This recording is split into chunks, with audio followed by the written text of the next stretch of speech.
Welcome to Kanishka IAS. ఈరోజు మనము Hindu news పేపర్లో వచ్చినటువంటి ఇంపార్టెంట్ ఎడిటోరియల్ గురించి డిస్కస్ చేద్దాము. Health sector in India. Okay, ఈ హెల్త్ సెక్టార్ మీద ఎడిటోరియల్ రావడం జరిగింది. ఇది ఏంటంటే why it is in news, health sector in India, then next major challenges ఏమున్నాయి, సో వే ఫార్వర్డ్. ఓకే, ఈ ఇష్యూస్ మీద ఫోకస్ చేద్దాం. నెక్స్ట్ ఇక్కడ వచ్చేసి ఆర్టికల్ ఏంటంటే అరకొర వైద్యంతో ఆగచాట్లు. ఓకే, ఇక్కడ ఇది ఆర్టికల్. యాక్చువల్లీ ఇదేంటంటే ఇనిషియల్గా ఎవరి గురించి ఫోకస్ చేసిందంటే దివ్యాంగుల గురించి ఫోకస్ చేయడం జరిగింది. ఇక్కడ మనకు నేషనల్ ఫ్యామిలీ హెల్త్ సర్వే ఉంది కదా, so national family health survey 5 ఉంది కదా, ఇది వచ్చేసి 2019-21 మధ్యలో కండక్ట్ చేయడం జరిగిందనమాట. సో దీంట్లో వచ్చేసి మనకు పర్సన్స్ విత్ డిజబిలిటీ వాళ్ళు ఉన్నారు కదా, దివ్యాంగులు, వీళ్ళు ఎంత అంటే 6.33 crore ఉన్నారు. సో వీళ్ళకు ఫెసిలిటీస్ అనేది చాలా లేవు అనేది, ఇన్ఫ్రాస్ట్రక్చర్ ఫెసిలిటీస్ కానీ, ఓకే, ఇన్సూరెన్స్ ఫెసిలిటీస్ కానీ, హెల్త్ బెనిఫిట్స్ అనేవి సరిగ్గా అందట్లేవు అనేది ఈ ఎడిటోరియల్ యొక్క సమ్మరీ అనమాట. దెన్ నెక్స్ట్ ఏంటి అసలు వీళ్ళ గురించి మాట్లాడుకుంటే అసలు యావరేజ్గా ఇండియాలో అసలు ఎలా ఉంది హెల్త్ సెక్టార్ ఏంటి, అసలు ఎలా అంటే హెల్త్ సెక్టార్ విషయానికి వచ్చేసరికి ఏంటంటే ఇది మన కాన్స్టిట్యూషన్ ఆఫ్ ఇండియాలో ఏంటంటే స్టేట్ లిస్ట్లో ప్రొవైడ్ చేయబడింది. ఓకే, స్టేట్ లిస్ట్లో union list, state list, concurrent list ఉంటాయి కదా, సో దాంట్లో స్టేట్ లిస్ట్లో ఇది మెన్షన్ చేయబడింది అనమాట. అంటే స్టేట్ గవర్నమెంట్స్ ఎక్కువ ఫోకస్ చేయాల్సిన అవసరం ఉంటుందన్నమాట. ఓకే, ఇది నెక్స్ట్ ఇక్కడ మేజర్ ప్రాబ్లమ్స్ ఏంటి అసలు హెల్త్ సెక్టార్ విషయానికి వచ్చేసరికి ఇండియాలో ఉన్న మేజర్ ప్రాబ్లమ్స్ ఏంటివి అంటే,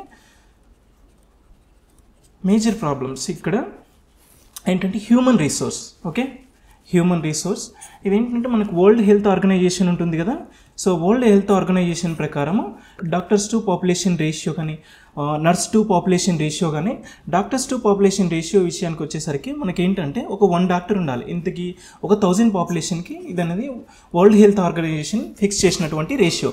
బట్ మనకి ఏంటంటే 1 డాక్టర్ ఫర్ 1500, అప్రాక్సిమేట్గా 1500 పీపుల్కి ఒకటే డాక్టర్ ఉన్నాడు. అంటే ఇక్కడ పాపులేషన్ ఎక్కువ ఉందన్నమాట. ఓకే, ఇక్కడ హ్యూమన్ రిసోర్సెస్ అనేవి తక్కువ ఉన్నాయి.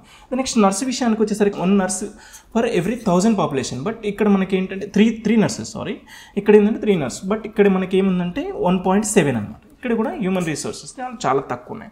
ఓకే, వేరియస్ కైండ్స్ ఆఫ్ ఫీల్డ్స్లో ఉన్నటువంటి ఇక్కడ అంతా కూడా చాలా తక్కువ ఉన్నాయి. Next infrastructure facilities. ఇన్ఫ్రాస్ట్రక్చర్ విషయానికి వచ్చేసరికి ల్యాబ్స్ కానీ, నెక్స్ట్ బెడ్స్ కానీ, ఎక్విప్మెంట్స్ కానీ, వేరియస్ కైండ్స్ ఆఫ్ ఎక్విప్మెంట్స్ కానీ, ఇవన్నీ కూడా చాలా తక్కువ ఉన్నాయి అనమాట. ఇది ఒక మేజర్ ఛాలెంజ్, ప్రాబ్లం అనమాట. నెక్స్ట్ ఇక్కడ వచ్చేసి టెక్నాలజీ. మనకి ఇంకా కూడా టెక్నాలజీ మీద చాలా తక్కువగా డిపెండ్ అవ్వడం, టెక్నాలజీని ఎక్కువ యూజ్ చేయకపోవడం, అందువల్ల మనకి ఏంటంటే వేరియస్ కైండ్స్ ఆఫ్ డిసీజ్ ఏంటంటే డయాగ్నోస్ చేయకపోవడము, ఇవన్నీ కూడా చాలా టెక్నాలజీ లైక్ ఏఐ యూజ్ చేయడము, దెన్ నెక్స్ట్ 3D ప్రింటింగ్ కానీ, ఓకే, నానో టెక్నాలజీ కానీ, రోబోటిక్స్ కానీ, సో ఇవన్నీ కూడా చాలా ల్యాగ్ ఉన్నాం అనమాట మనం యూజ్ చేయడంలో. సో ఇది ఒక మేజర్ ఛాలెంజ్. నెక్స్ట్ ఏంటంటే budget. when it comes to మనకి ఏంటంటే ఇది స్టేట్ సెక్టార్లో ఉన్నప్పటికి కూడా, స్టేట్ లిస్ట్లో ఉన్నప్పటికి కూడా, సో బడ్జెట్లో మనం చాలా తక్కువ ఎక్స్పెండిచర్ చేస్తున్నాం దీనిపైన. అంటే మనకి ఆల్మోస్ట్ ఇప్పటికి కూడా ఏంటంటే లెస్ దెన్ 2% ఆఫ్ జీడిపి అనమాట. Okay, developed countries like USA కానీ, చైనా కానీ, సో ఈ కంట్రీస్ చూసుకున్నట్లయితే మనకి ఎంత అంటే 5% to 10%, almost 5 to 10% GDP health sector మీద ఎక్స్పెండిచర్ అనేది చేస్తున్నారు. జీడిపిలో 5 to 10%. బట్ మన ఇండియా వచ్చేసరికి టిల్ నౌ ఎంతంటే లెస్ దెన్ 2% ఉంది. సో ఇది మేజర్ డ్రాబ్యాక్ అనమాట. నెక్స్ట్ ఏంటంటే domination of private sector. Okay, health సెక్టార్లో ఉన్నటువంటి మేజర్ డ్రాబ్యాక్ ఏంటంటే ప్రైవేట్ సెక్టర్ చేతిలో ఉంటుందన్నమాట. ఓకే, ఈ ప్రైవేట్ సెక్టర్ చేతిలో ఉండడం వల్ల ఏమవుతుందంటే అవుట్ ఆఫ్ పాకెట్ ఎక్స్పెండిచర్ అనేది చాలా పెరిగిపోతుంది. ఓకే, నార్మల్ పీపుల్ అఫోర్డ్ చేయలేకపోతున్నారు. ఇది ఒక major drawback private sector. Next ఇంకొకటి ఏంటంటే అర్బన్ ఏరియాస్కి కన్ఫైన్ ఉండడం. సో ఓకే, సెకండరీ సెక్టార్ కానీ, టెర్షరీ సెక్టార్ ఉంటుంది కదా మనకు, ఇవి రెండింటికి కూడా ఏంటంటే అర్బన్ ఏరియాస్కే కన్ఫైన్ ఉండడం. అంటే ఎంత అంటే ఆల్మోస్ట్ 70% అర్బన్ ఏరియాస్కి కన్ఫైన్ ఉన్నాయి. బట్ మనకి పాపులేషన్ విషయానికి వచ్చేసరికి మనకి అర్బన్ ఏరియాస్లో ఎంత ఉంది, ఆల్మోస్ట్ మోర్ దెన్ 30% అప్రాక్సిమేట్గా. బట్ ఇక్కడ ఏంటంటే ఈ అర్బన్ ఏరియాస్కే ఎక్కువ కూడా హాస్పిటల్స్, ఇన్ఫ్రాస్ట్రక్చర్ అన్నీ కూడా అర్బన్ ఏరియాస్కే కన్ఫైన్ ఉండడం, ఇది ఒకటి major drawback. Next fake doctors కానీ, ఫేక్ సర్టిఫికేట్స్ కానీ, ఇవన్నీ చాలా ఉన్నాయి అన్నమాట. Next out of pocket expenditure.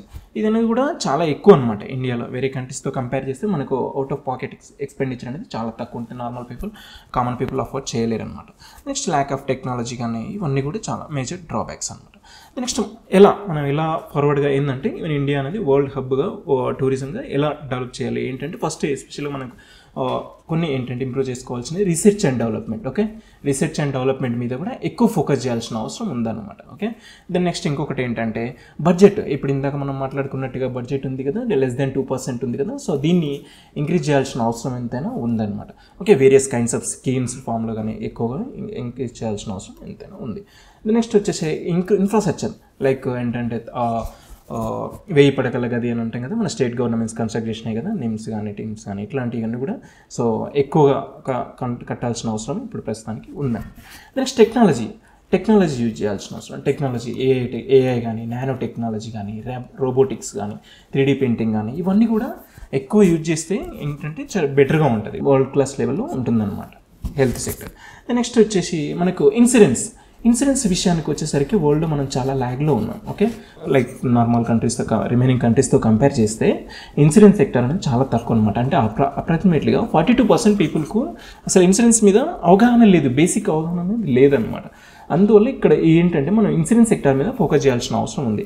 అందుకే మనకు 2015లో మనకి ఏంటంటే ప్రధానమంత్రి సురక్ష బీమా యోజన అనేది స్కీమ్ వచ్చింది కదా, సో ఇదే అనమాట. ఇట్లాంటి ఇన్సూరెన్స్ స్కీమ్స్ తీసుకురావడము.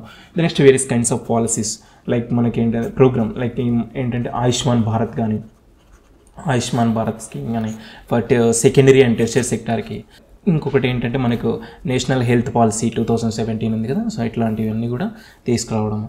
నెక్స్ట్ ఇంకొకటి ఏంటంటే మనకు రీసెర్చ్ అండ్ డెవలప్మెంట్, ఇన్ఫ్రాస్ట్రక్చర్ కానీ ఇవన్నీ కూడా టెక్నాలజీ యూజ్ చేయడము.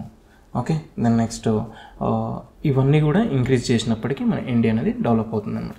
ప్రైవేట్ సెక్టార్ కాకుండా గవర్నమెంట్ సెక్టార్ని ఎక్కువగా ఇంక్రీజ్ చేసేటటువంటి చేస్తే ఎక్కువగా ఏంటంటే హెల్త్ సెక్టార్ డెవలప్ అవుతుంది. అప్పుడు మనకి ఏమవుతుంది, అవుట్కమ్స్ ఏమవుతుంది అంటే మనకు పర్ఫెక్ట్గా యూటిలైజేషన్ అనేది పర్ఫెక్ట్గా అవుతుంది.